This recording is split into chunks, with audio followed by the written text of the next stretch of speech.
Islam digencet segala macam. Apanya yang digencet? Sementara dia dengan leluasanya melakukan hasutan dari mimbar ke mimbar, masjid ke masjid untuk menghasut umat, untuk melawan pemerintah. Pak Haikal Hasan ingat peristiwa Priuk? Ingat kan? Atau lupa? Atau pura-pura lupa? Jadi begini, saya ingetin lagi. Peristiwa Priuk itu di zaman Soeharto, itu gara-garanya sepele. Ada pamflet di sebuah musola bernama Asy'adah yang melawan pemerintah. Lalu ada 2 tentara yang datang untuk menghapus pamflet itu. Tapi karena pamflet itu dibuat dari pilok, dicat dengan pilok, lalu disiram dengan air comberan. Dia menaiki musola tanpa mencopot sepatunya. Lalu dibakarlah kemudian sepeda motornya si kedua tentara ini. Akibat kejadian itu, lalu datanglah 2 truk dari pelabuhan dan menembaki orang-orang di Priuk itu. Orang-orang yang tiarap di jalan kemudian dilindas oleh truk itu.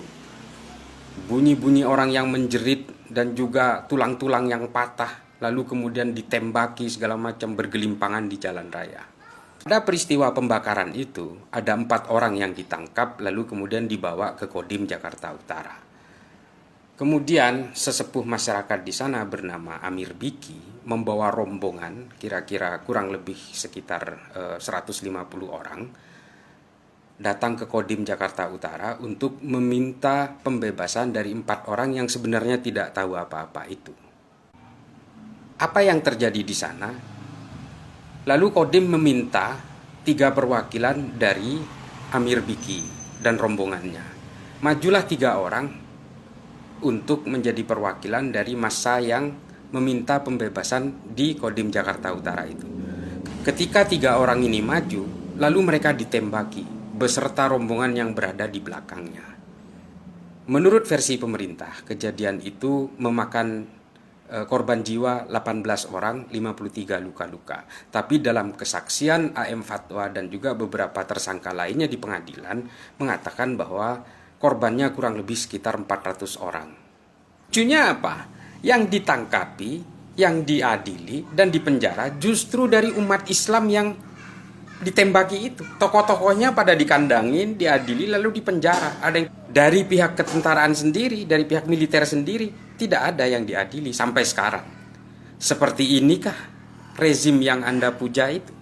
Dalam bukunya Pikiran, Ucapan, dan Tindakan Saya yang terbit 4 tahun setelah peristiwa Priuk, yaitu tahun 1984, tidak pernah menyesali atas tindakan terhadap penembakan-penembakan di Priuk itu. Bahkan dia dengan entengnya mengatakan itu hanyalah korban hasutan dari orang-orang di sana. Jangan lupa, peristiwa Priuk jangan lupa. Ketika Anda bersalaman dengan keluarga Cendana, seharusnya Anda berlumuran darah tangannya. Itu yang harus Anda ingat, Pak Haikal.